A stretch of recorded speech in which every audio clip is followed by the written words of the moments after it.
Alright, guys. SERRAL on the bottom right side of the map, going for a standard hatchery first. He's up against YOUNGYAKOV, the player representing S-Balls, who has literally nothing to lose and everything to gain. He's been on a tear lately. He's taken out Creator multiple times in tournaments recently, including to qualify for this tournament. He's been taking out guys like Christianer, having really close back-and-forth series with Showtime. His ZVP's off the chain, but today, he's going to be starting off Group D of his first PiGFest up against SERRAL, the greatest player of all time. And it's a player who he's only ever played once before. SERRAL beat him 2-0 in the regionals in 2022 for WCS, or not WCS, sorry, but for EPT, the ESL Valencia tournament, the DreamHack Valencia regionals. So SERRAL's 2-0'd him once, but that's the only time they've played.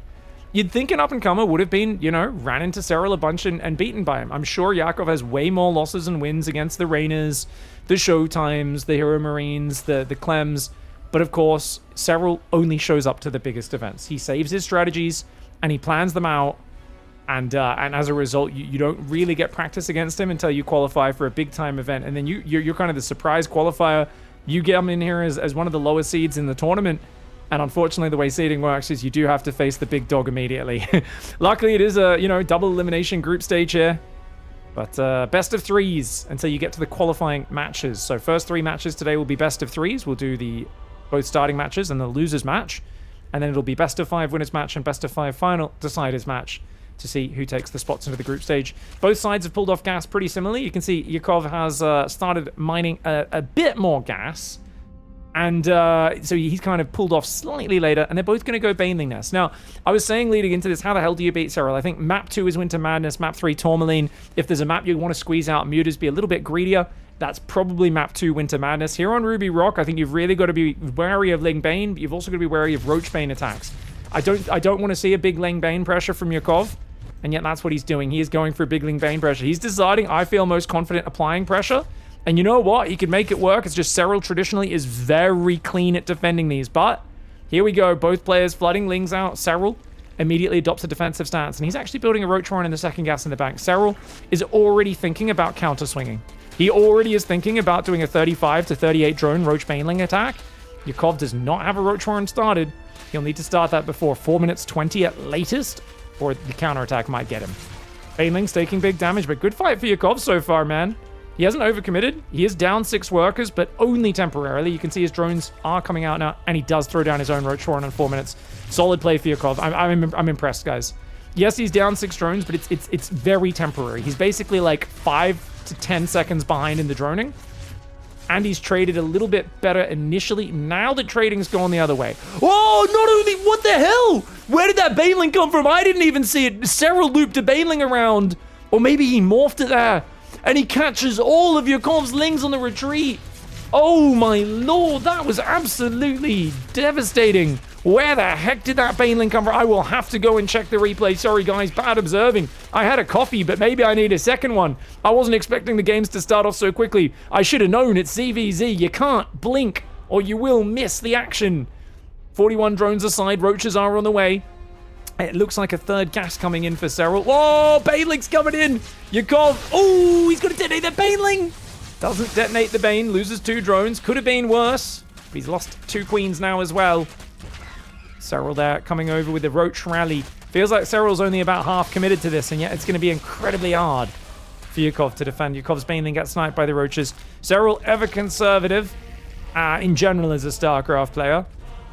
It's a style which, I think if you look at the way SERRAL plays, you would think if he had not evolved his playstyle from when he first came became a great player, he wouldn't have had much longevity in the game. It's because SERRAL's willing to mix in some all-ins and some timing attacks and plan them out methodically, which is why he's had such a long tail of success in his career. Honestly, I think he could have pushed in and probably won the game there, guys. It would have been close. He's going to play it safe, but you can see his work account's pretty even. He's actually going to go lair and more drones behind this. And he is quicker into Lair and Evo Chamber. He also gets himself a drone. Nice micro for Yakov to counter it a little bit, but gotta watch out for these boys sneaking past.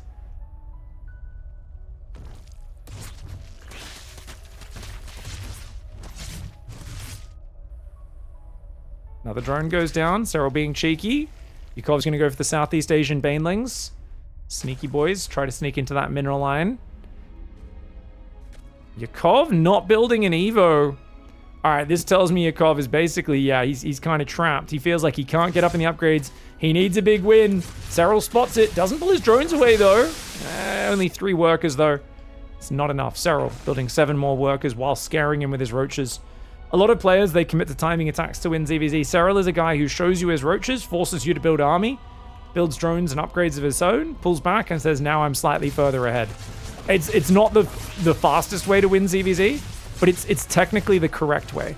The reason why this style of ZVZ was not popular for many years is because no one was good enough to pull it off. Essentially what SERRAL's doing is he's playing safe and reactive Zerg versus Zerg, especially on a small rush distance. I mean, look how close these third bases are to each other. That's so hard to do.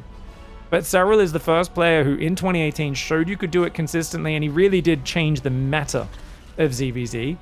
And I would say 2018 to 2023, it was an entirely different matchup. And then in 2023, Solar showed just how powerful old school Roach Bane timings are, and a lot of different all-ins. And he kind of dragged the matchup away from the 4-base game back to the 1.5, 2.5 base, kind of lots of Ling Bane and Roach Bane shoving each other. And Solar really shifted the meta back after he... I know he 3-0'd SERRAL, and I think he maybe 3-0'd SERRAL 2 tournaments in a row in 2023. It was like a 3-0 and a 4-1 or something. He absolutely mauled SERRAL 2 tournaments in a row. Got a few good wins over Reina and the like as well. And since then, the meta shifted. Well, I think people hadn't realized the rush distance were short enough these days, and people are good enough that it's hard to get to Mutalisks. And it's been spotted, so that's going to be the go symbol. SERRAL's already got Grooved Spines on the way for Hydras, but he's going to hit before the Mutas are out. He's got almost double the Roach count. He does drop some nice Corrosive Biles, but Yakov dodges. Yakov does not have the numbers. He doesn't have Roach Speed, and he's down a +1 upgrade. SERRAL miles ahead in this game, and he's looking to exert his presence before the Mutalisks enter the fray. Yakov needs those Mutas out on the field, but he just can't quite get there. He is looking pretty calm and focused. I think he realizes how rough this game was from earlier on when he lost all those Zerglings. And SERRAL just applying that pressure, looking for the good fight, looking for the trade-off at the same time. He does a Roach drop in the main base, one of the most annoying moves to deal with. And Yakov just does not have the numbers. He's down 40 army supply, and look at that. He sends 8 Roaches that pop out to defend. And then SERRAL just picks up, drops elsewhere, gets the third base, dropping Biles on the front. His own 4th base is coming up behind it. 6 Mutas are about to pop out, but they will take forever to deal with this many Roaches. The Roaches have dropped in the natural once again. When you're playing against someone as good as SERRAL, and they've got this big of an advantage where you need your whole army in one spot just to deal with half of their army, it is an impossible calculation. There is no correct answer.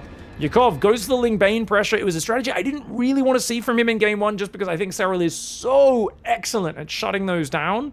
I think it can work against almost any other Zerg, but against SERRAL specifically, I think that's kind of a low percentage opening.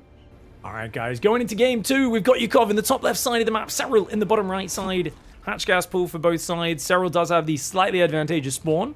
His drones will spawn slightly closer to the minerals. Not really very impactful, but every second can add up. Now, I was saying this might be a map where I think it's a little more defensible. It's a slightly longer rush distance as well, because your thirds on Ruby Rock, your third's kind of like out here towards your opponent, and it shortens the rush distance. But on this map, your third's kind of away from them.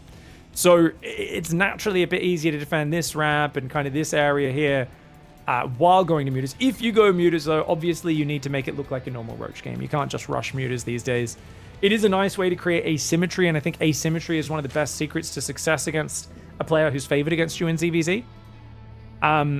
I think in that last game, someone was saying, well, what is a higher percentage build order if you don't think that the Ling Bane pressure is against SERRAL? I think if you skip Banelings and just build like 16, maybe 16, 18 Zerglings with Ling speed but no Baneling Nest, I think that's actually a decent percentage build order. You delay your Baneling Nest or skip it entirely, maybe go straight Roach Warren afterwards. And I do like that as just a way of putting a bit of pressure on, putting SERRAL in the defensive stance. But one has to be careful about overcommitting. And Yakov did overcommit. Sorry, guys, I did forget to rewind in that last game. That is my fault. Big, do you wear makeup? Yeah, it's called having a camera that isn't perfectly in focus. It's real advanced, guys. And, dude, I used to love it. I remember people used to ask me all the time. They're like, oh, what's your skincare routine? Your skin looks so good. And I'm like, you guys know I'm using like a pretty low quality webcam, right? Like, These days I do have a better quality camera, so I guess you could probably see a lot more of what my skin actually looks like. I'm just like, you realize I just look a little bit blurry, right? That doesn't look good. The only reason gamers have better skin than other people is because they sit inside all day and don't get sunlight. But that's about it. Did you get rid of the Sony camera that kept overheating? No, we've been using that since forever. We just use it in not its maximum settings. It's really good. As it just can't be on for an 8-hour stream on maximum settings, or it overheats and turns off, yeah. Which is kind of a bummer. Alright, guys. Roachhorn already 3 minutes 30. Wow. Serral's going to build 13 Zerglings, 1 Baneling, and he's got a very fast Roachhorn. Yakov's one not too far behind. Do you think Serral, by hiding this, is actually committing to a big attack, guys? Or is it just for a bit of a fake out pressure or something like that? He's going to sneak a Zergling by. He does get a Zergling into the base. I love this kind of non-committal pressure for Serral, guys. Let's go to Serral's camera. All right, this is his camera. The famous Serral Zergling in the main. He sees everything here. He's just applying pressure. He's forcing Yakov to look places, and he's getting full info. He's going to try and deny the scout at home. He's got 2 lings to follow the enemy Zergling. Combined with his queens there, you can see he monitors the enemy Zerglings and shuts them down really well. His own Zergling scout finally went down. He comes in now, and he's going to go for a bit of damage on that base. The Baneling could allow him to get a fair bit here. Oh, the Baneling. And notice he doesn't sack the Baneling. I think now it's a good time to sack it. Does get a few of the Zerglings. He's focus firing the drones. Serral getting some excellent damage here. 4 workers, which makes just about all of this worth it. He also sees the roaches come out. 5 drones go down. He goes home and starts a lair. And you might think, isn't that greedy when you see roaches popping out? But remember, guys, he's already built roaches of his own. So he's doing a bit of a fake out pressure with just 5 roaches. He's up 6 workers. And then he's just going to go to the middle of the map and then turn around and go home because he knows Yakov has roaches of his own. Yakov knows he has roaches. Yakov's going to go back to droning, but he's doing it from behind and with a lair and an Evo chamber hidden in the back. Serral not prioritizing his wall off. He's prioritizing hiding his structures so that Yakov doesn't know what his opponent's committing to.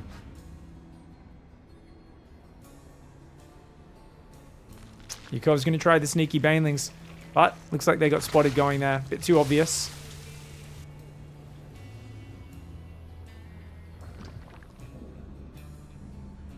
Yakov has a few more roaches, but hasn't been confident moving all the way across the map. And Serral's getting way too much info. He sees the lair, sees the extra gas. Is this Yakov's style, guys? Like I said, I don't know too much about Yakov's ZBZ style. Is he part of the Lasers harem of Zergs? Where they don't play Evo Chamber? Because I understood in the previous game he was really far behind, but he's still not building Evo Chamber this game. It's like he wants to just go straight muter. Serral's going muters, but he's doing it with the +1 upgrade, which is a little bit of a more standard way of doing this.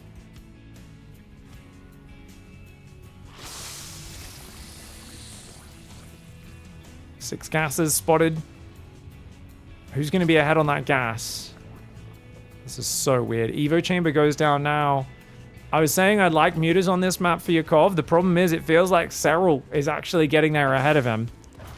Serral is spending a bit more gas on +1 range and roach speed, but he's also got a better position in the early game, so he's able to secure a quicker 4th. Yakov only now going in to confirm what's going on. Serral's Overseer coming in at the same time. Spires, of course, behind that base. Now, Serral does have an advantage on the Spire timing. That doesn't matter too much. It only matters if you're so far ahead that your opponent has to build, like, Spore Crawlers to defend. One of the big things you're going to look for here is Serral sees the Spire. Yakov is going to lose his Overseer. That is unfortunate. Did Yakov see the Spire, guys? Oh, so Yakov does not confirm the Spire. Serral does. Yakov's going across the map. Serral's already starting air armor because he knows this is going to be a muter war. That's the main advantage of the early Spire. It's starting those upgrades early. Not just that. Serral builds 6 drones. He's going to take both gases on his 4th. I mean, that's wild. And is he going to go Corruptors? Surely not. He might play Roach Corruptor.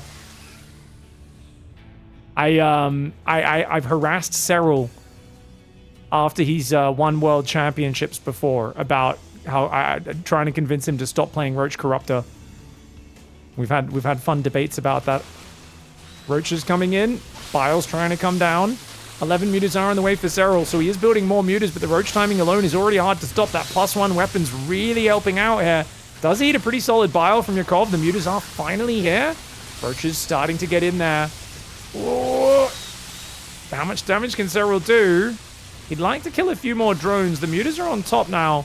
If you've got Carapace, your roaches survive much longer here, but without Carapace, he's going to have to pull back. Serral already mining 8 gas, and once you're onto mutas, it's all about the gas. +1 weapons is still on the way for Yakov. Yakov does not know this is mutas. And look how many overlords he's got on the map. These are all going to be free kills the moment Serral reveals the Mutalisks. He comes out, gets himself a Mutalisk kill. Can he get a second one? No, but it doesn't matter because he's got so many free overlords. There's no overlord speed. Yakov cancels +1 attack and goes for armor. I actually think that's a mistake. He was so far along on attack, I think he should have let it finish. I understand armor's way better of an upgrade, but I think he'd already invested too much time into it. It's always a hard call. You do want the armor upgrade as the priority, but eventually you'd probably want to add attack as well. Muta's dancing around. Serral's going to be going in. There's no spores. No spore on the 4th. That's a real problem. And Yakov was a little bit supply blocked. Playing ZVZ against Serral is one of the hardest things in the world, guys. It is a player who dances with you in the aggressive game, just like the best.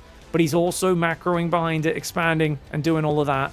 Lings are going to come in, but there's a spine already on that 4th. Why the heck? I guess that was the spine he built earlier because he was worried about roaches.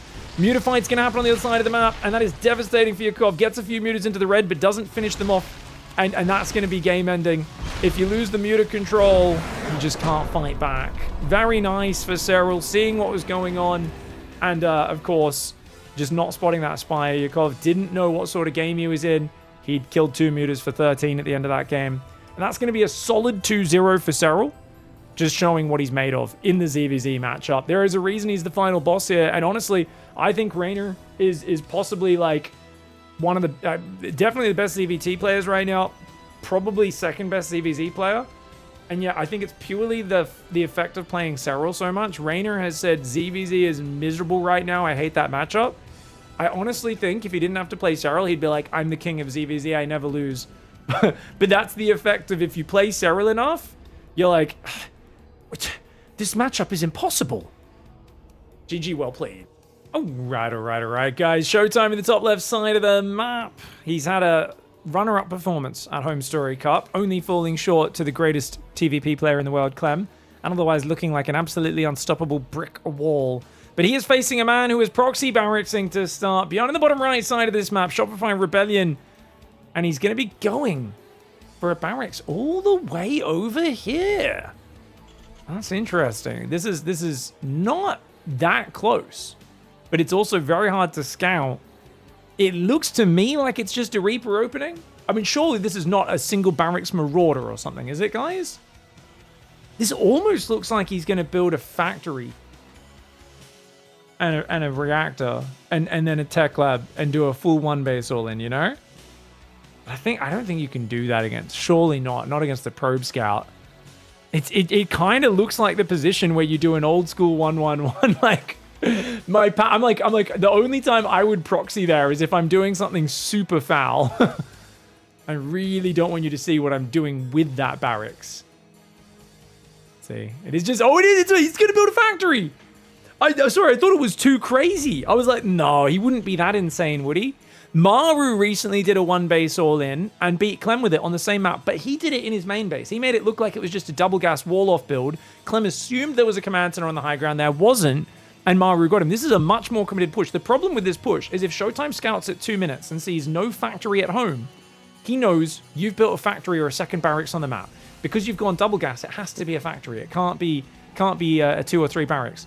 So you can circle the base here to check, but if you confirm there's no factory, you need to just make as many units as possible, cut probes if you need to. He's already building a shield battery, but Showtime should realize this is a massively committed attack, and it's going to be reactor on the barracks after Marine, tech lab on the factory. It's going to be a bunch of Marines, a siege tank, a medevac, and then probably just Vikings, maybe a Liberator, and it's just going to be hitting hard and fast.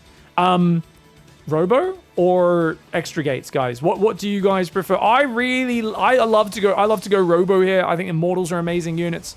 But he needs to start a second gateway as well. He's still probing. Showtime is still probing. He has scouted. Oh, he just doesn't realize. He doesn't realize what this is. He's like, well, you've proxied a factory. He's thinking about Hellion drops. fast Widow Mine drops, cheeky BC builds. He builds a Robo, but that's a very late Robo, guys. That Robo could have been down 40 seconds ago. Ooh, I think he's in massive trouble. He still hasn't found the proxy as well.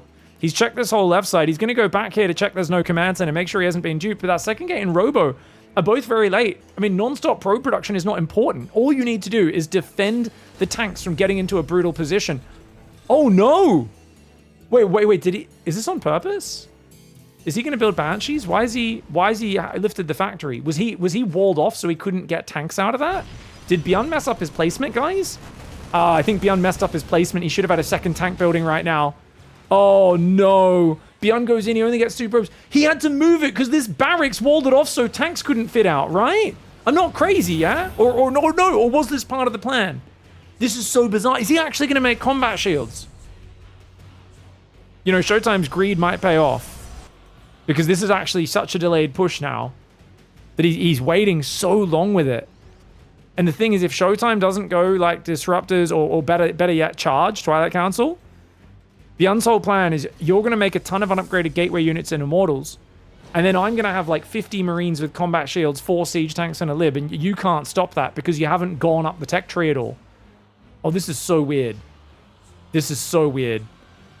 This is such a crazy push right now for BYUN the lib. Oh, he's got to be careful. Yeah, he doesn't have any SCVs to repair. The tanks do siege up. He's got to be so careful. This is a dirty build that BYUN's starting the series with. Now, I've talked about how good Showtime is in this matchup, guys, and how the reason you know Showtime is one of the most solid PvT players is every time Maru plays him, he cheeses the heck out of him. And I think BYUN here, learning from the greatest Terran player to grace this game all time, saying, yeah, cheese Showtime. Showtime is so good in a standard game, and he's so good at defending things at the standard range. You have to go either more greedy or more all-in when you play Showtime. I think this is a very clever way to start game 1. That being said, this drop is doing really well. That tank's a little bit far back there. He's trying to protect the tank at all costs, but those Stalkers could drop on top. He could just drop on it. He could just drop on top of that tank. The Marines pushing in. The shield battery's gotten depowered. 1 Marine gets picked off, but Showtime gets 2 Marines. Does pull back, but I don't think that 3rd Immortal gets out of there. The starport's going to go down. Marines trying to come forward. Showtime is targeting it. He's got to be careful. He's going to start picking off those Marines. Dude, the Prism counter is doing really well. Showtime doesn't need to defend the Nexus. It's a 1-base all-in from Terran. Starport goes down. He's going to come in and drop Stalkers on these tanks. And he's going to come in. He's going to go for it. He's going for it. The Prism coming in from behind a little bit late, though. He needs those Immortals to get in range of the tanks. The tanks say goodbye. Is the Stalkers enough to deal with the Marines afterwards? I guess is the big question, isn't it? He drops behind here to avoid the lib zones, and that is massive. He knows if he stays away from the lib zones, he's good. But look at the reinforce. BYUN comes in with the tanks and the Marines from the reinforce. And this is such a cute push. Like I said, if you don't have Twilight Council, if you have charge, you can smash this with charge zealots. Combat shields got denied. The starport got denied. But unupgraded gateway units just really struggle as the Marine tank count grows. And Showtime is going to have to tap out. A frustrating game 1 for the German player. He is known for being rock solid against the standard range, and you have to go so cheesy to find an opening, and that is exactly what BYUN did. All right, guys, we're going into the Protoss Mothership. It's hometown advantage for Showtime, and he has now been notified. He just got the message delivered to him. Courier dropped off a package. He opens it up, and it just said, "Get effed. I'm going to cheese you." Showtime, no doubt. Unhappy with that. And yet, he's going to play a no-scout gas first while down 0-1? Showtime's going to gamble? Dean Mauer, the safest player in the... And that's the thing is, BYUN's like, I cheesed you. Now you're going to play safer than ever. And now I can play like a greedy expand build. He's going to play a gasless expand. Guys, BYUN's going gasless 1 racks. I've been doing this recently on the ladder. It's so much fun. Actually, I was doing a lot of 2 barracks gasless into command center as well. The original bomb cloud build. But dude, this is a sick puffy build order here for BYUN. So they're both playing greedy. They're both playing greedy defensive builds. This is not gambling. It is calculated risk. Us Germans do not gamble. It's good to see the Germans are out in force in Twitch chat supporting their comrade Showtime. Nexus does go down. It's a 3-player map, and both players have said screw gambling on the scouting. Because if you scout, you might go in the wrong direction first. It's not as reliable. So they're like, whatever, man, we'll just do it this way. It's going to be second depot That's a very early second depot, guys. Why? You know, if you go 1 racks expand gasless, you can actually get the command center fast enough that you don't need a depot. No, well, you need to cut SCVs, actually. No, I experimented with this. Never mind. Yeah. Because you especially if you want to keep building Marines one at a time here, which you need to, because otherwise it's just idle. Yeah, you do need that depot because you're building Marines constantly. No reactor in this scenario if you don't have a single bit of gas. I do feel like BYUN might go 2 barracks and then 3rd command center or something like this. He's going double gas pretty quickly. Interesting. Showtime's going to go Stalker. Chrono boosts that one as well. This map feels like a free win for Protoss because of the Sentry map hack, says Tingle Tangle. Really? What? But why this map? Just because it's long? Because it's a long push path? I feel like this map's reasonably balanced in this matchup. Because the bases do get a bit spread. I guess the problem for Terran is the lack of airspace. Because you've got the... See, there's this shield on the edge, guys? So you can't fly outside of this shield, which means you've got, like, a tiny bit of dead space there, but if there's stalkers on both sides, I'm pretty sure you get shot down. The only real sizable dead space is this area, and it's a little bit awkward. But Terran could just scan. Oh, yep. Nice. Yeah, you guys can argue about what's better, hallucinated Phoenix or scans in the chat.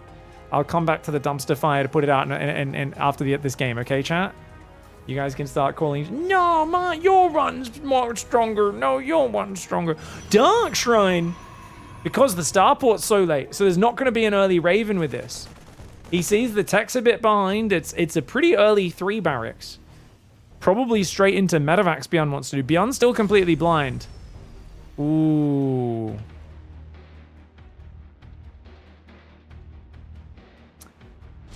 Gonna go forward with a pylon. It is a very good map for Protoss in late game because you get all these bases on the left you can expand to while Terran's turtling up. So as a Terran, I think this is a map you do want to push hard in the mid game. Like, I've seen Clem obviously crush this in late game and do really well and stuff, but I think mid game is like one of the best times to try and take control as Terran. Some like early mid game shenanigans, and I think this build order gets you pretty damn good stim timing and a lot of Marines very early. He's just going to have a little Widow Mine drop. Little triple Mine drop is the only pressure, but I just worry that BYUN's so blind that DTs could take him out. And essentially, with his build having no scouting and Showtime going reactive DTs, unless he scouts the gateway, which I think he's barely going to miss, it just comes down to when he last dropped his mule. Because right now, he doesn't have any energy. He will get back to about 40 energy and have an engineering bay finish so he can reactively build turrets. DTs will be coming in any moment, guys. We're on BYUN's vision. He's getting his first vision of halfway point of the map as the DTs are about to walk in. He just pulled his Marines to his high ground. Will he see the blur? They are about to enter. The blur just came on. Does he see? He sees it. He sees it. He sees it. He does see it. He starts building turrets. He's spotted it. The invisible boys are in his base. He pulls back his medevac at the same time. He does do his first scan. Beautiful reaction, dude. He is so good. BYUN is one of the best invisible men spotter in the world. He is so good at noticing that. He's going to have to creep turrets down here one at a time to re-secure his natural. He'll still lose a lot of mining time, but honestly, mining time in 3 SCV is much worse than the alternative. I love the way Showtime's tracking this medevac. Now, BYUN has to, in the midst of everything else, change directions, but too much going on. He got too distracted by the DTs. And that was a classic mistake. When you're stressed out like that, you're busy dealing at home, sometimes it's the better call to just grab that medevac, send it home, or send it to a corner of the map. But BYUN was basically saying, I'm going to keep multitasking this, dodging the Phoenix hallucinates and your stalkers whilst I put my workers back to mining. I fix my economy. I build a bunker, all these little things. And that was just a bit too much for his multitasking. He pays the price there, loses the triple mine drop. And I think that the DT opening, it feels like to me it's paid off. But the question is always, can you deal with the stim bio? He's got charge. Yeah, he's fine. I think with this many charge zealots and stalkers and only Marines in here, I don't think BYUN's army can actually do anything. They can scare him a little bit, and there is no splash damage just yet. But he's going up to 8 gateways. This is a really big problem for BYUN. 58 probes economy for Protoss. He's also thinking about taking a 4th. Very mineral-focused is Showtime. Wants to open up that 4th base as early as possible. Play a gateway-heavy style. Link's not ready until just now. Oh, he goes for one of the medevacs. Hard to pick up those Marines. The Zealots are going to get him. He's got to kind of just abandon those Marines, knowing they'll get caught otherwise. So many Marines will go down on the way home. That is really bad for BYUN. And after cheesing the heck out of Showtime in game 1, in game 2, Showtime is asserting dominance. Like I said, guys, Showtime has looked nigh unstoppable in this matchup recently. The Stalkers blink forward, take out one of the Medivacs. Can he get the second one? Yes, he can. It still had 3 or 4 Marines inside. BYUN, I'm looking at his camera because he does sometimes tilt a lot more than most players. He looks a little frustrated there. We'll see how it goes. Showtime answering, fighting fire with fire of his own. And it just felt like the Hallucinate Scouts and the DT is such a good way to open this up. And part of me wonders if Widowmine drop made sense off of BYUN's opening.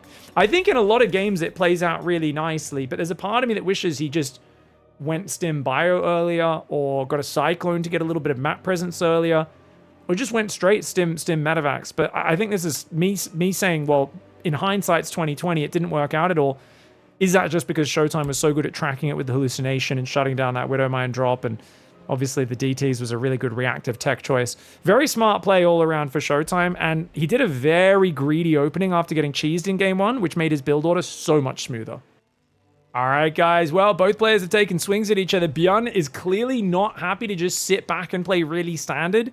He knows he's got to get in and find an opening. That last game didn't work out. I think part of it's the gas first. The DTs hit shockingly fast off of a, really greedy expand and multiple hallucination scouts.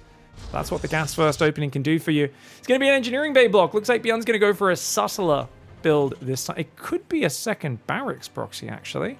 He keeps looking at this spot. That's not a shift click. Are you proxying a second barracks, mate? Is this a 3 Reaper opening? Okay, no, he's just sending it around. Never mind. Oh my lord. Dude, he times that very, very finely. eBay goes down. This is a very early eBay. Showtime's gonna have to take his third base. He's not checking for eBay at all. That hurts.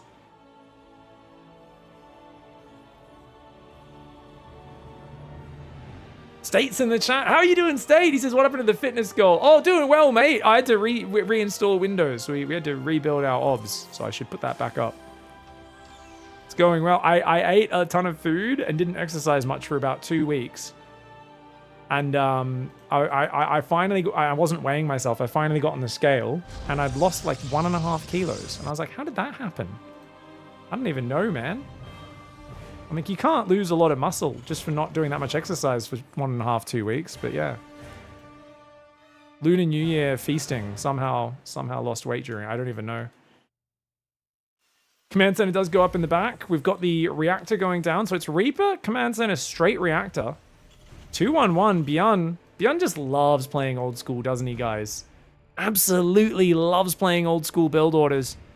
And if you can slide a drop in, because you're trying to defend here, you're trying to defend the main, this is all going to be about getting Marines around the Stalkers and into Showtime's business before Showtime can get like Blink or anything ready for it.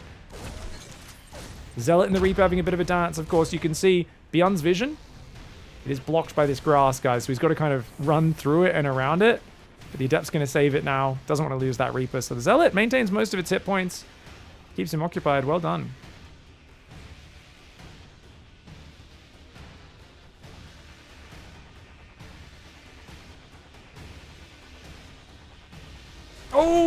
Oh, wasn't expecting him to be standing there. Showtime. 300 IQ positioning. Look, yeah, BYUN's head's a little bit physically tilted there. Oh, he's going to go 3 barracks. Okay, I thought it was going to be 2-1-1, but this is going to be 2 Marauders straight away with Concussive, isn't it? Terrans be loving those early Concussive Marauders now. So the cool thing about the Concussive Marauders, guys, is essentially TVP early game is a battle for map control. Where if you go for like a few Cyclones, you can get map control, but then Blink comes in and your Cyclones are worthless, so it's kind of a waste. But if you go early Concussive Marauders, you can kind of limit the Protoss putting you on lockdown. Because normally what happens is Protoss moves out even before Blink is done, and they have a few Stalkers outside your base. The moment Blink's done, you just can't do anything. But if you walk across the map here before Blink is done, and he moves out, and he stims his couple of Marauders on you, he'll kill 3, 4, 5 Stalkers before you have Blink ready. So it forces the Protoss to stay at home all the way until Blink is finished. And that gives the Terran more opportunities to sneak a big pack of Marine Marauder out of the map. So when the Stalkers finally arrive at the front to contain the Terran, there's a bunch of Marines and Marauders stimming into the main, or the natural, or the third, and killing a whole bunch of probes. Now, we saw this exact move yesterday in one of the QA Hero games, where Hero, like, walled off, force fielded the bio, recalled Stalkers, and lost, like, one or two probes. It was I've never seen someone so caught off guard by a big pack of Marine Marauder take so little damage. That's just a scary pack of bio, isn't it, man? He's lost an Adept now. He's got 2 Stalkers, a Zealot, and Adept. 3 more Stalkers come down from the main base. You can see Blink's not ready, so even defending here is so scary. I do love the Adept Shade. Obviously, he's going to try and initiate a little bit, but... Ooh, he doesn't get the second concussive shell. BYUN's going to back away now. I wouldn't mind BYUN backing off and then looping to the right, just hiding on the map. I think you've scared the heck out of Showtime. Showtime has not started the third because he's so afraid. He's got a sentry here in case you run past, as well as 2 batteries there. And the thing is, the 2 batteries don't help you secure a third. They don't help you attack Terran. And he's able to go factory now. But it is a very late factory, to be clear. That is a 5-minute factory. Committing to all of these Marauders, these early upgrades, does come at a cost. That is very big slowdown in your medevacs. But work account-wise, BYUN's in a good spot. But, oh, he's got the ambush! He's got the ambush! Oh! That was really well played. Gets himself 1 Stalker. Showtime blinks back. Showtime, you can see how his map control's been removed. This is really clever play to stop Showtime getting the blink control on the map.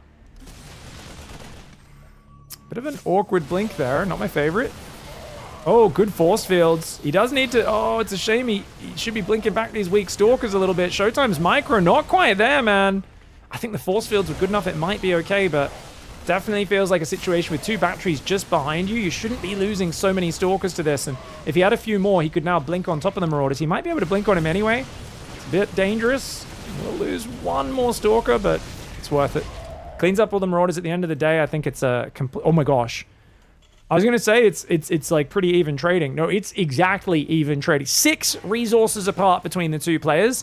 1,650 for Showtime. 1,656 for BYUN. That's crazy. Third command center starts now for both sides at a similar time. RoboBay starts, which of course means a few minutes from now, Showtime's finally going to have some splash damage. But the fact is, BYUN's at 52 workers against 46. This is an amazing position for Terran to be. And BYUN, he's just so good at making the game awkward for his opponents. Really well played. I think if Showtime didn't lose so many Stalkers there, he cleans that fight up a bit better. And even though he's down in economy, he's in a more commanding position. But as it is, what advantages does he have? Remember, guys, he's lost a sentry.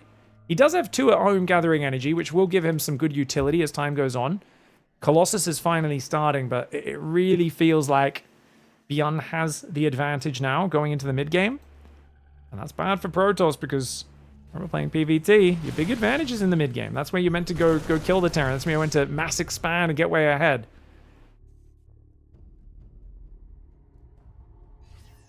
I have talked a lot about Tempests and Storm. If the Terran's full turtling in the late game, is breaking them. Showtime is the one Protoss player who does agree with me. That's the best way to play if it goes to that stage. So he just like everyone says, it's better to try and win in the mid-game. Stalkers. Oh, he takes a bit of damage. That 1 Stalker goes down. Good blink back. Zealots coming in. Charges not quite there. Colossus in the south. No Guardian Shields. Very force field focused. Oh, but the Colossus is out in the open. Marines Marauders come forward. The Stalkers try to go out there. BYUN is just finding these moments to trade just before the upgrades kick in. And that is absolutely brilliant for him. More Zealots come in. Finally, Charge kicks in and saves the day. If he could get a full medevac, I think Showtime's okay with this. Maybe. He does get the medevac. But the BYUN's Marauders drop, kill 1 more Stalker, pick up, boost to get out of there. Widowmine will allow him to take care of the Widowmine at least. The Observer, sorry, allows him to take care of the Widowmine. Showtime survives without losing a Colossus. That is vital. He is, though, behind in the units lost and behind in the workers. And Showtime just needs a moment to breathe. Because remember, Protoss is a bit more flexible. You can triple chrono probes, drop a 4th, and you can jump up in economy a lot quicker than Terran can. Terran, it takes a bit longer to build in a direction. There's, you invest in something, it'll wait a little bit longer for it to pay off. The problem is, Showtime's not had a moment to even invest in these things at all, because BYUN is in his face, keeping him busy, out-trading him, and expanding at the same time. It's just perfect play for BYUN. I really feel like he's got Showtime exactly where he wants him, and it's going to take some superhuman demour effort to bring it back from here. He's got 2 Colossus and a Prism out. He starts a 3rd Colossus. The supply is not that bad, don't get me wrong. It's just we know BYUN has good late game. If he's willing to play that late game style, he will be going to that situation very easily. But notice, 2 starports, lots of Vikings, lots of ghosts. I don't know about you, but I have the feeling BYUN does not want to play late game against Showtime. There is still no second eBay or Armory. This is old school. I don't know if you guys remember 2018, 2019, 2020. All we ever did every game was 1-1 Bio Ghost Viking all in. Sometimes you'd even pull the boys. But no, he goes 4th Command Center. Means I think second eBay Armory will go down momentarily. Because, yeah, that's a lot of money. And that weakens any potential timing where that money could have gone pure Viking Bio otherwise. There's no Armory, though. Heavily delayed on his 2-2. Yeah, well, I don't think he wants to play 2-2. Like I said, he finally goes second eBay Armory, but I think BYUN really is hunting for a game-winning fight. BYUN on camera always looks like he's suffering. He's actually played so well. But we know he has issues with wrist pain. Gateway does go forward on the other side of the map. +1 armor's on the way as well. Uh-oh. Vikings come forward. They get a good volley on one of the Colossi, but BYUN not stutter stepping his bio away. Then again, the Zealots do kind of get chunked up there. Disruptor shot goes forward. Colossus goes down. Another one already, both of them actually deep in the orange, and not many of these guys fall at all. Zealots are going to get about 8 or 10 workers, which is nice. Prism tries to escape, but it looks like BYUN's all over it with chasing it. Oh, the Colossus are going to go down. I think that means BYUN can finish him off now. He's only got 1 Disruptor to try and hold off the advance of Terran, and Showtime's just going to tap. Wow. Waves of non-stop aggression are the answer here. And you saw it in this game, guys. It all started with the Engineering Bay block early on. Forced Showtime to take a third. Now, he lost his Reaper. I thought that was a huge problem. I thought, oh, he's lost his Reaper. Couldn't even really damage the Zealot much. This might be really awkward. But the constant aggression, the Marauders, Marines moving across, forcing multiple batteries, forcing Showtime into an ultra defensive stance, and then pulling back, and then pushing forward again a minute later, and then pulling back, and then pushing forward again. This is so difficult to play against, and BYUN just did it absolutely textbook. 3 racks is back, baby, and the secret, guys, is 3 early Marauders with a super fast concussive shells. I love this version of the build. Yeah, you sacrifice having Medivaxes early. The factory goes down at 5 minutes. But I just look at this and I go, the top Protoss have gotten so good at shutting down the 3 racks builds. And this just basically realizes how crucial it is to make the Protoss super paranoid between 4 and 5 minutes and force him to sit at home hugging shield batteries panicking. And the fact that he didn't overcommit, so many Terrans overcommit here, but he just makes him scared, hangs out in the bush, picks off a Stalker. And the thing is, guys, at this moment, Terran has Stim miles away from Medivacs. This is the moment where Blink is meant to dominate the map. You are meant to be able to pick off the Marines and the Marauders. He should not be out here, but BYUN gets away with murder. And there is an argument that this is the moment in the game where Showtime should have been just making Stalkers, chronoing the gateways even, and just warping in Stalkers, and bullying him off this map. But he has a sentry. He should maybe use a hallucination to spot the grass here, or he needs to chrono out an observer or something like that. But he needs to get BYUN out of the bush and get him contained back on his side of the map so that Showtime has more time to react when the serious push comes. Hats off to BYUN. Kept the pressure on, maintained map control even when he was technically a little bit weaker. Bloody well played. Alright. What the heck is going on, everybody? Yakov's in the top left side of the map. YOUNGYAKOV is going to be going hatchery first into... It's not early enough for a hatch block, is it? Is this early enough for a hatchery block? He might be. Showtime down here in the bottom right side of the map, guys. The favorite in this matchup. He is 16 wins to 1 loss head-to-head against Yakov. But remember, Yakov's been grinding his way up. Showtime's been at the top of his game for a decade. So, there's a difference in experience levels between these players. Of course, the winner will have another shot to get out of the group stage. This is the loser's match. The loser will be eliminated, unfortunately, early on. We're going to see how we go. Showtime, of course, staring across at Yakov from the side. And Yakov did send the drone out too late. I was worried that was the case. Yeah, I really thought that was a bit of a weird drone timing. And Yakov botching that, which means now he has to build his pool at 125. That is about 13 seconds late on the spawning pool. And the gas even longer. That's a bad opening for Yakov. A bit of an unforced error and unfortunate because if he could disrupt Showtime, mess with his build order, that would have been much nicer. This is not game ending, but it just makes his build order a bit more awkward. And to counteract this, he should have sent a drone out immediately to build a third because notice he's going to float a lot of minerals, whereas normally he'd be able to start queens right now. So to counteract this when you mess up your build, and we saw Solar make a similar mistake the other day, is you go take a third immediately, you delay the queen in the main a few seconds, and you actually end up having an almost as efficient build. Unfortunately, I think the pressure might be getting to Yakov here. He's got a drone following another drone in the main. He messed up his hatch block timing. This is a really bad start for him. That's going to kick his butt in terms of the mining. He's also got workers triple stacked on far patches, whilst he has 2 patches that are close patches that effectively only have 1 worker mining on them. So that's some real inefficiency. And when you're playing against German efficiency personified, is Showtime, that's something one has to be worried about. Someone's lagging. That's not me. That might be Rex or someone. We are on the European server. Wait, that says... What? That's my connection to Europe going. All right, here we go, guys. We are resuming the game now after some technical issues. Somewhere between Australia and Europe, no one else had the issue. But we must have had some sort of outage because my connection to EU would not work at all. We could not do anything on the European server for the last 10 minutes. But we spent 5 minutes in a custom game with perfectly stable ping, no issues whatsoever. So I'm hoping that everything's stable now. If not, we will exit out of the game. We do not want to affect the players in any way, of course. Evo Chamber does. Nice Evo trick to start. And doesn't get the second adept shot off there. Good defense by Yakov, guys. Yakov. But Showtime's micro is pretty slick, man. He's going to get the red hit point adept out of there as well. No way, man. Oh, well played. Very well played getting that adept out. Oracle's going forwards across the map. Thank you, Tom Monk, for the 5 gifted subs. Appreciate you very, very much. How you doing? Jeff's going down south. Oracle's on the way. Gonna go for this Nexus on this side. Fair call. Oracle dives. Ooh, just 1 drone. Not too bad, man. Oracle's gonna pull away. So Overlord will be floating to that side. Oracle is gonna go north. Third Nexus coming up on the south side as well. No Twilight, no Forge just yet. Obviously, he's got to go for the 3rd and 4th casters. Showtime. Who's ahead and who's behind in this scenario? To me, this looks like Showtime's ahead, guys. And I think the reason is the spores are down relatively early. And there was a decent bit of lost mining time, I guess. Because it's just that the worker count is insane. Like, the fact that it's 44 workers versus 40. Normally, the general benchmark, absent of any extra context, is Zerg's meant to overtake Protoss about 40 workers. And that has not happened yet.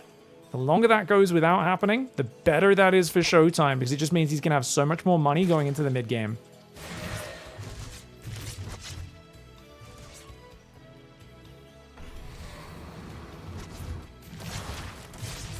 Oracles and Adepts fading away right now. A lot of people in chat asking about the best way to support the stream. Out of those options you guys are talking about, Patreon is one of the best ways to support content creators.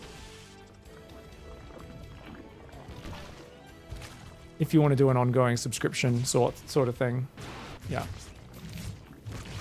It's always direct tips or Patreon, guys. But Doc can give you guys more info in the chat there if you guys are curious about it. Lair coming up right now. I think we're going to see a Hydra Den immediately. Is it Hydra Bane or does he try to squeeze a Spire? Actually, Roach Warren. If you see a Roach Warren with a fast lair these days, it's almost always mutas, right? But there aren't many gases. Kov's trying to just get that mineral income up, but still behind in workers against Showtime. Demauer, one of the most solid players in the world. He's going to go for the split. Oh, this is so annoying to deal with. He cancels one of them because, of course, the Lings were going mostly to the left side. And look at that, man. 4 workers, good mining time. Good surround finally. But this is the annoyance of Showtime, man. He's very good with these Adepts. He's very sneaky with them. Comes in with these again. He figures these Adepts aren't going to be good later on. But look at that. 8 workers sniped. Mining time, big distraction. And behind it, Storm has started at 6 minutes 20. Double Robo Immortal production. Oh, I always tell people, double Robo Immortal is so good against anyone who plays Roach Heavy. And it's just my favorite way to play PvZ in general. I love double Robo because they're such a tanky anchor to your army. Immortals are really friendly units because they're so A-movie, so easy to use, and once you add splash damage to them, they're so hard to stop. And there's a lot of roaches building for Yakov. Yakov's going Roach Hydra here, but he's doing it from behind. This early game has been better for Showtime.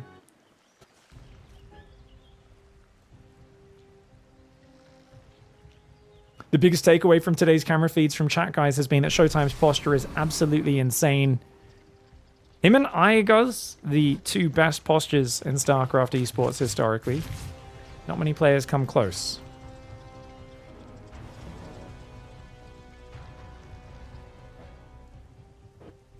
Oracles haven't found a crazy amount of damage, but it was the Adepts. And the Oracles, there are 4 of them. There's only 3 Queens there.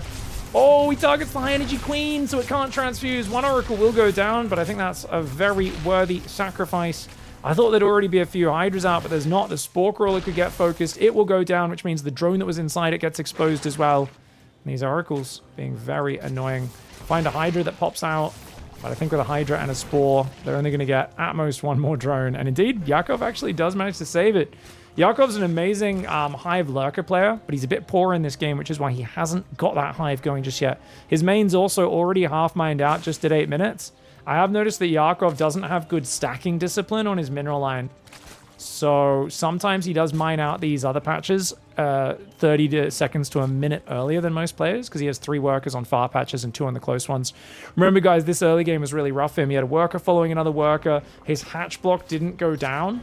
You might be looking at this and thinking, is this really that much damage? 16 drones, yeah, it's a lot, but he traded 4 Adepts and an Oracle for it, and it wasn't early damage, but it all comes back to that start.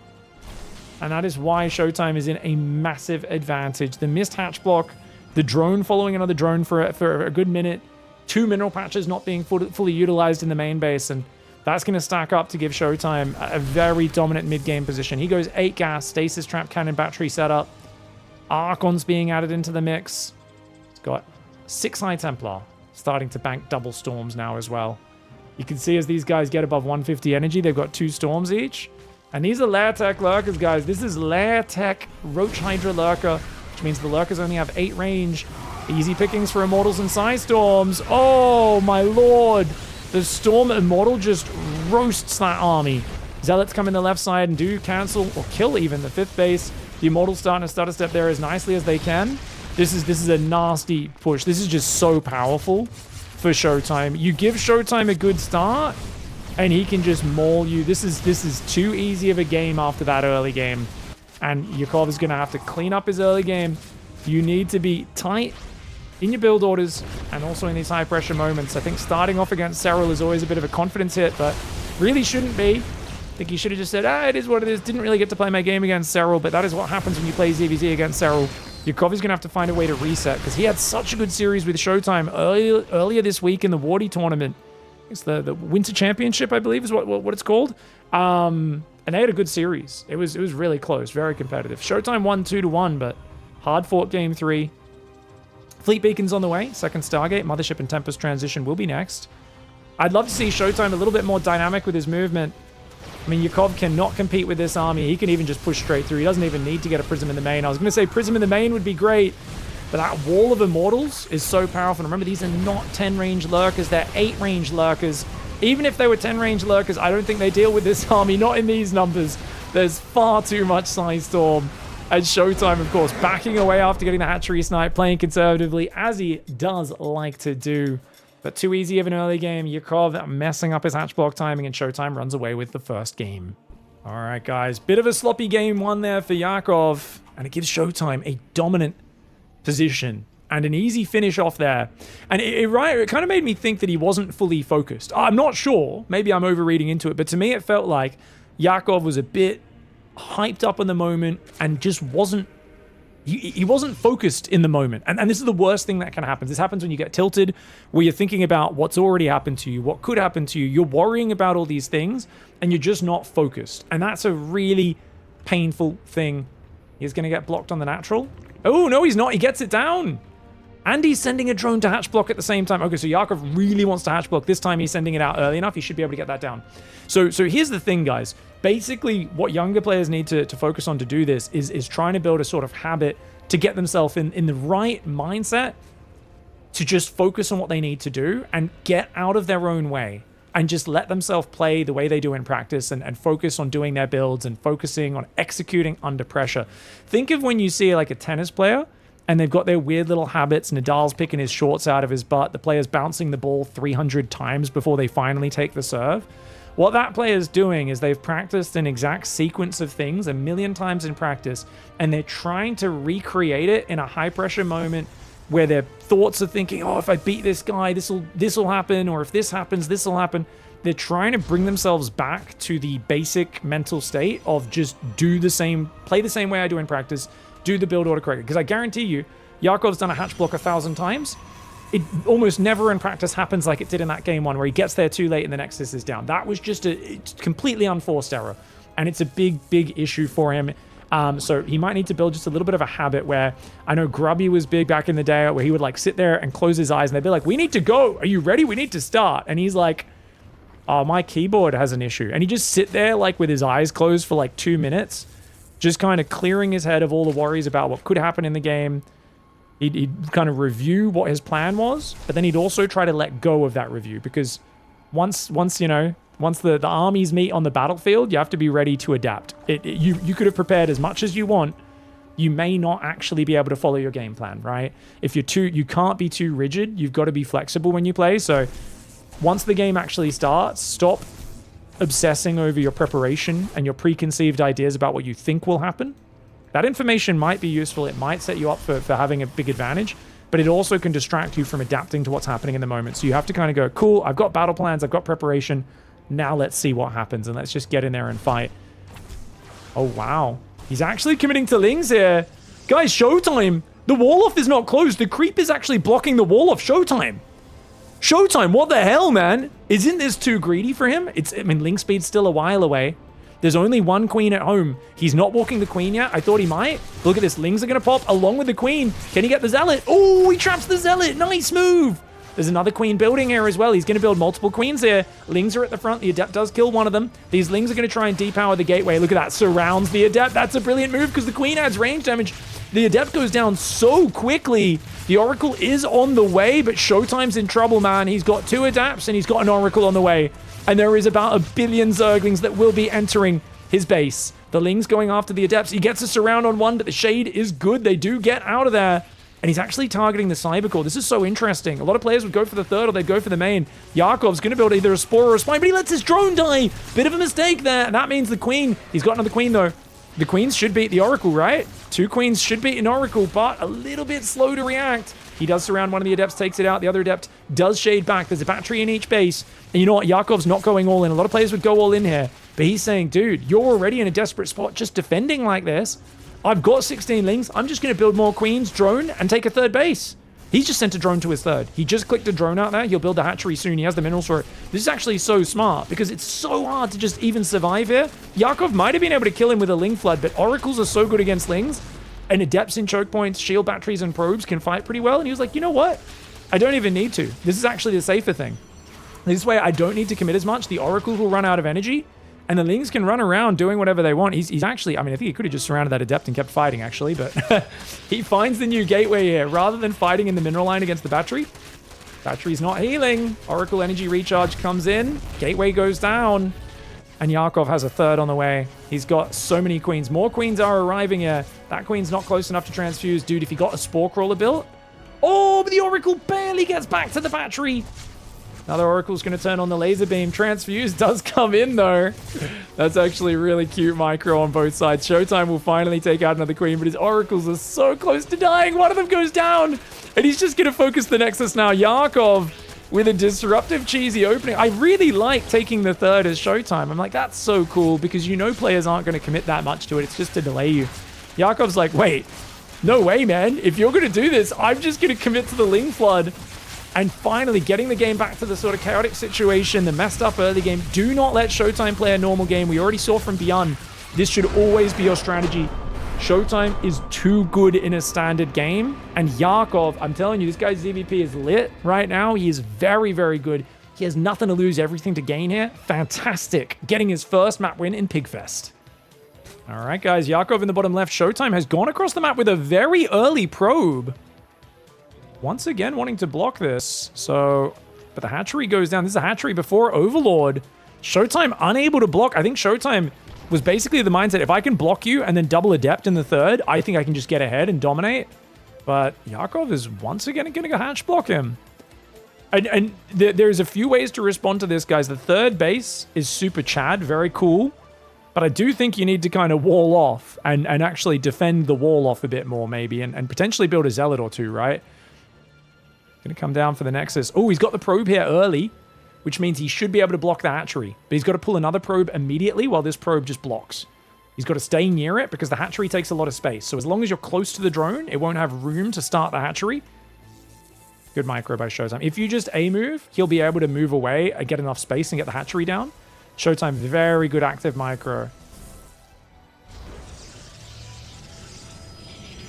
Do you guys remember when Dark went hatch block every game for 2 years? Or was it 1 year in this matchup? And it was really funny. Because, like, he did it every game. And the Protoss player would always come down just as they get 400 minerals. They'd be like, oh man, there's a hatchery here. And I was like, is someone going to figure out you can send a probe down early? And I remember, like, people started, like, Hero and a few other Protoss started sending probes down early. And their win record just shot up against Dark. once they stopped him building the hatchery and they could get their Nexus in location pretty continually.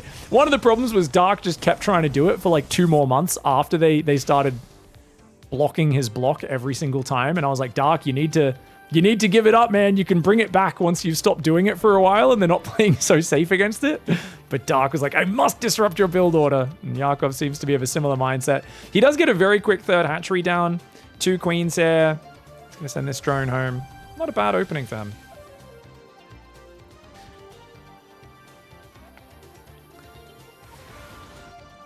Stargate is on the way. Adept comes forward. He has actually chronoed the second Adept. Showtime's a big believer in chronoing 2 Adepts in there. And the trick is, you don't want to overbuild Zerglings because then he only needs to kill like 2 drones and he's fine if he's forced you to build 12 Zerglings because then you don't have nearly enough economy. And he's building Zerglings incredibly quickly, actually. Already 8 Zerglings. I think 8 Zerglings is probably all you want to build against this. But actually, problem, there's no third queen.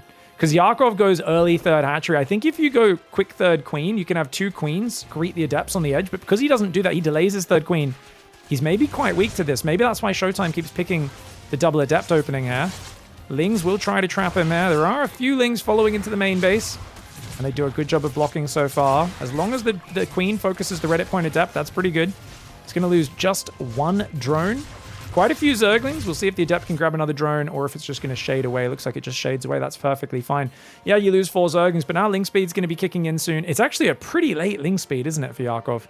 He's got a 4th queen about to pop. His drone count is a little behind. And Showtime actually rallies a 3rd Adept. Still got that lethal duo of Adepts there. Oh, he commits! The Lings were not following the shades.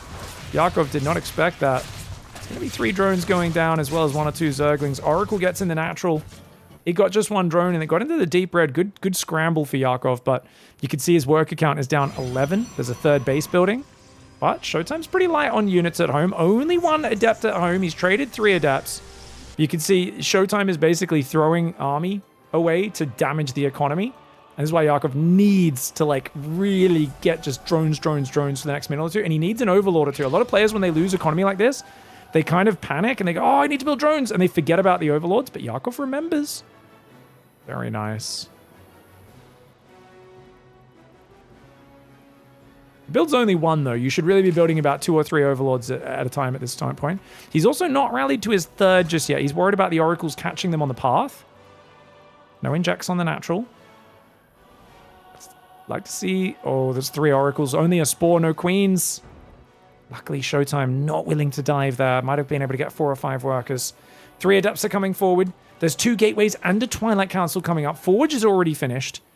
The Adepts are shading in from the right side. Drones are transferring to the 3rd. These Oracles looking for an opening.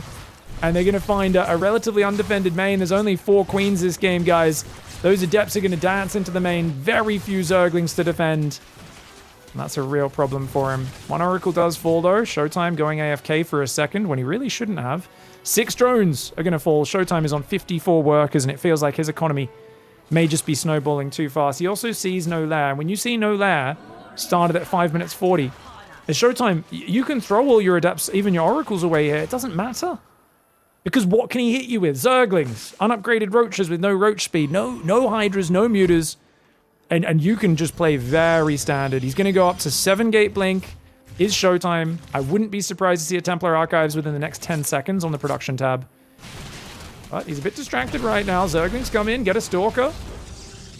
Baneling Nest is on the way for Yakov. He's going to try and play a Hydra Bane, but he's doing it from behind. 49 drones to 63 workers. Showtime Demauer, just such an economic beast. And I'm telling you, it's very hard to defend this style. I do believe this sort of play from Showtime is the reason why it's become standard amongst the kind of Rainers and SERRALs of this world to always go third queen before third hatchery. Because having those 2 queens ready means when the adepts come in, you're damaging them from here. And the adepts, if they try to run past 2 queens focus firing one, it's not a good move. And it really, that plus an early creep tumor shuts down the double adept pressure much harder. But if you don't have that setup, 2 adepts seems like an almost impossible feat. I cannot tell you guys how many games I have lost in this matchup to 2 adepts and an oracle. This is the elimination match, guys. One of these players will be going home here. Yakov trying to play a Hydra Bane, but he is down in economy. The Stalker pressure into the Psystorm in the 4th base. It's not a super committed Stalker pressure, but it's just, I'm going to find value here. I'm going to force you to pump units. I'm going to pick off everything I can, using Blink, using Stasis Traps. Showtime doesn't want to lose any Stalkers here. Loses just 1. Freezes up a lot of these bad boys. Overlord on that side. Was that a Dropper-Lord, guys? Kind of looked like a Dropper-Lord.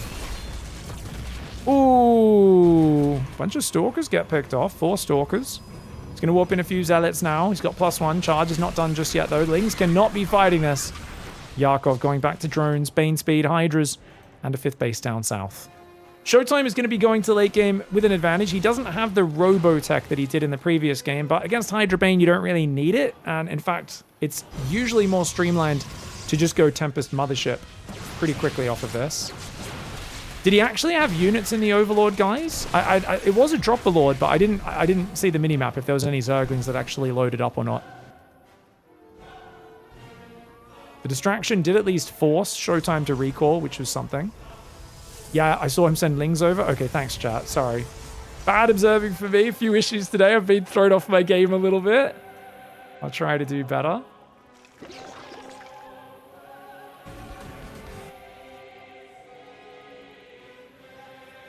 I just heard a weird sound again. Is that from... Oh my god, is that still Indy's stream I've got in the background? Alright, I'm gonna close Indy's stream. I think I'm getting some of Indy's sound effects coming through. Sorry, guys. I don't think you guys can hear them at least, but we had Indy providing a backup clean feed to me just in case. Just in case we lagged again. Ooh, Baneling roll by. This sort of move's controversial. So I don't really like that move. The reason is Banes are really expensive. Even if you kill like 15 probes with that, it actually favors Showtime in my opinion. If you do that while other stuff's happening, maybe it becomes a bit more higher chance of paying off. Only 13 Hydras. There's mostly a Ling Bane army with mass Hydras. Doesn't have +1 range just yet though. Oh, those storms are good. Lots of Banelings going down. Yakov's going to try to find a way in, but I don't know. I'm thinking of like what the big comeback play would be here. And if you're not SERRAL, if you can't play perfect Zerg endgame, it might have been to just play a Hydra Bane, try and get 10 gases up, and then you bank for a Muta swap. I know that sounds so stupid, but I feel like Yakov needs to try something a little bit crazy. Or you kind of wait for Showtime to move out. You know, I just don't think you're going to break a defensive Stasis Cannon Storm setup, but he's going to go for it.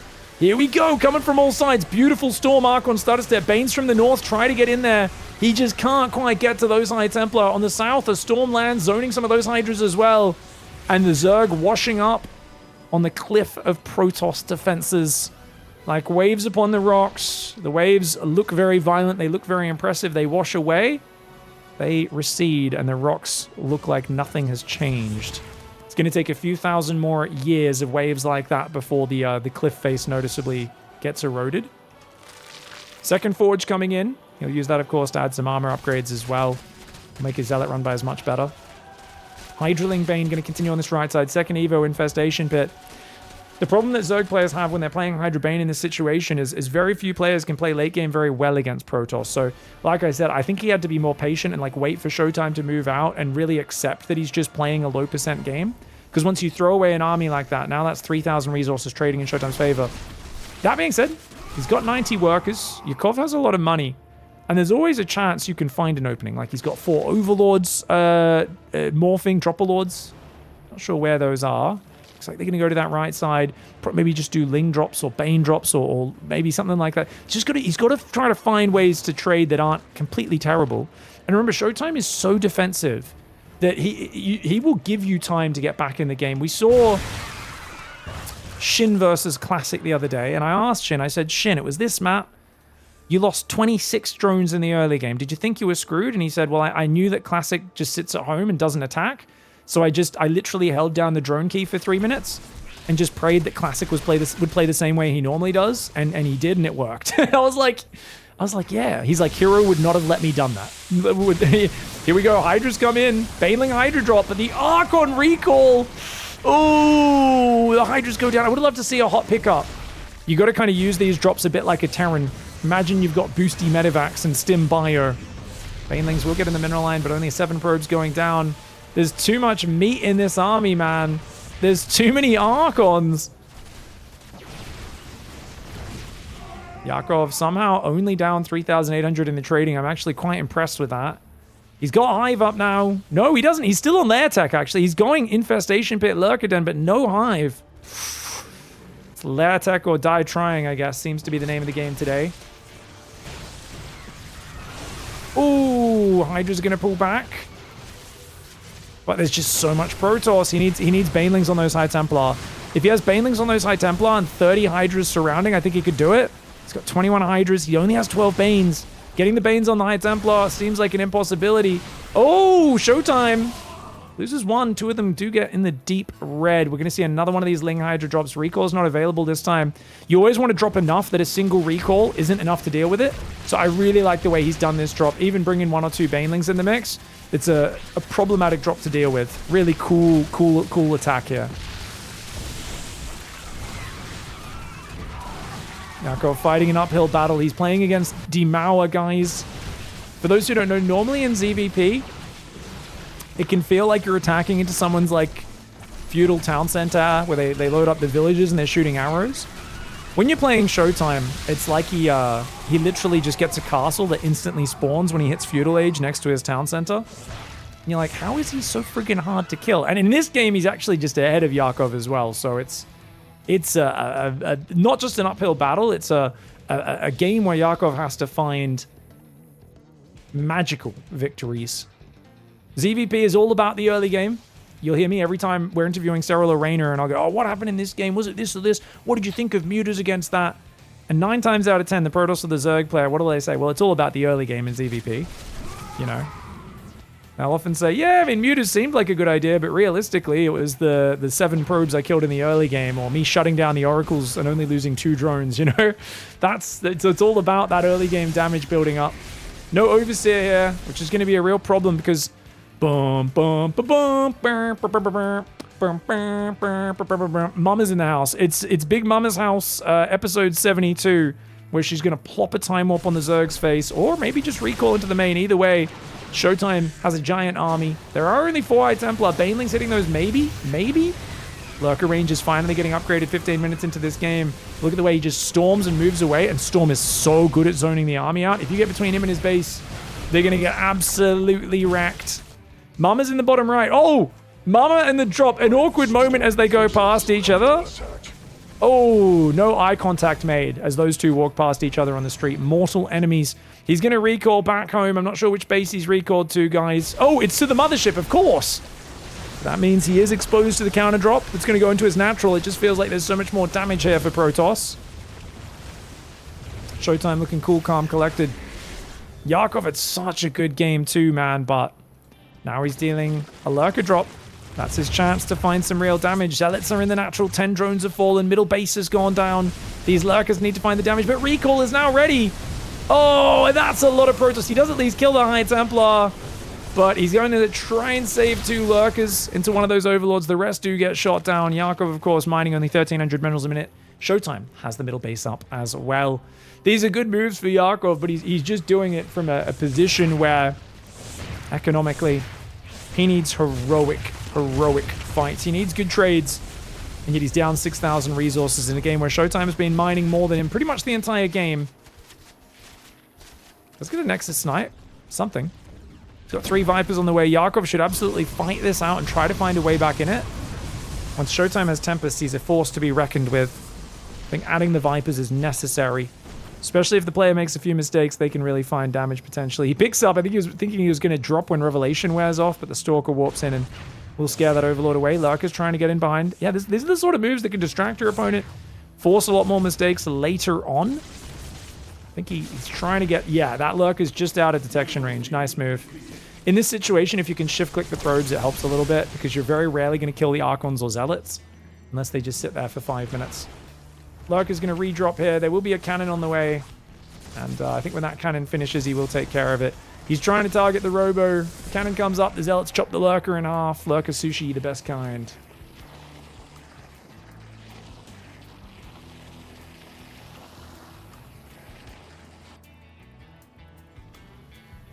Have you guys noticed in-game sound dropping in and out? I don't.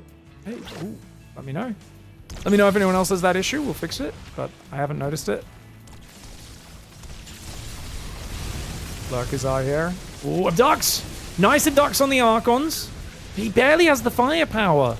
He abducts 2 Archons. It takes forever to kill them. Got a Lurker drop in the top left. SHOWTIME. He's a player who's going to slowly shave you down. He's the Protoss SERRAL, you know. Archon's getting abducted. One of them goes down. These storms, you can't be fighting into the storms. I think you got to give this base up. I like the splits from YOUNGYAKOV, but he still eats pretty big storm damage. Multiple Lurkers and Hydras getting popped. An Oracle goes down. You can clear the Oracles. That removes the Revelation, but look at this. SHOWTIME staying active. Zealots on this side. Lurker drop comes in on the top, clears the one of the cannons. The other Lurker is out of cannon range, which is great. Zealots going for the Baneling Nest. The storms! He breaks the Hydra Lurker position on the right side. YOUNGYAKOV back to his initial 4 bases. Hydra's getting cleaned up by Zealots here as well. Transfusing individual Hydras. It's nice micro. If it's micro, you always want to feel like it's a bonus move. If you're microing individual Hydras with transfusers, feeling like your life depends on it, it always feels bad. Baneling Nest is gone. Can't make more Banelings in this game. Trying to hang on, desperate with the Lurkers and the Hydras, but the Tempest can siege you. And anytime you try to close that gap, this army is hard countered by this army. Protoss is too far ahead. Normally you'd want Corruptors at this stage. Maybe Ultras would actually be fantastic with only 3 Immortals on the board, but that's a very expensive army. It's one which YOUNGYAKOV has never had the chance to get to.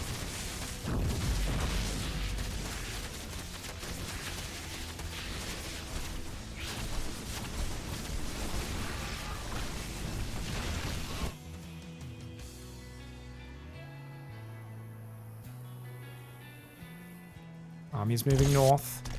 Going to deny yet another hatchery.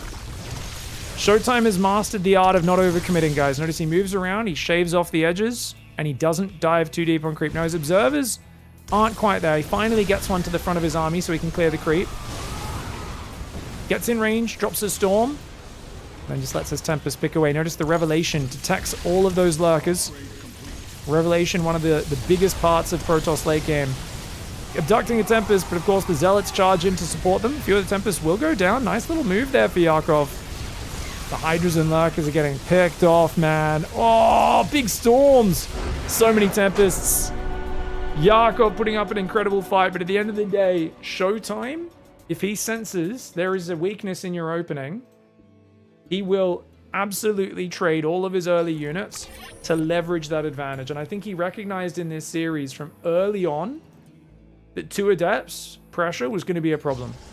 And this is the secret to his success, guys. That's right, secret to his success. I said it correctly this time. No more double chrono. Those Adepts dive. And notice, even his second queen just popped out. Whereas we want to have a 3rd queen by the time this Adept arrives. He hasn't even started his 3rd queen because he's gone super fast 3rd hatchery. And I think the real secret is, against a guy like SHOWTIME who loves doing this, you really want to have those 2 queens out. And you want to be like, if you can even get a tumor down, sometimes you even go creep tumor first. because you want to already be hitting them from here. And then you force the shade out early, and they have to run backwards, which means all your lings can follow the shade. So watch what happens. Because he doesn't force the shade out early, Showtime gets a bit deeper, and he tried to block him, but the Adept slid through.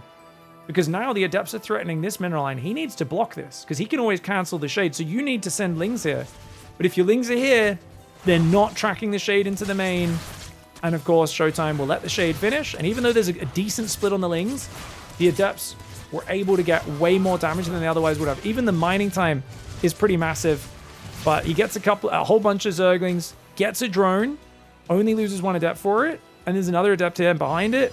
Sick economy advantage, and he kept building that throughout. Really nice opening for Showtime, and I think those tiny details early on, I like Yakov's opening in a lot of situations, but I think the fact that Showtime blocked the Nexus block attempt, and also that Yakov messed that up in game one, that was a bit unfortunate. You could tell Yakov's game is really focused around the hatch block and maybe a bit too predictable. Showtime prepared well. GG, well played. Showtime will go to our final deciding match.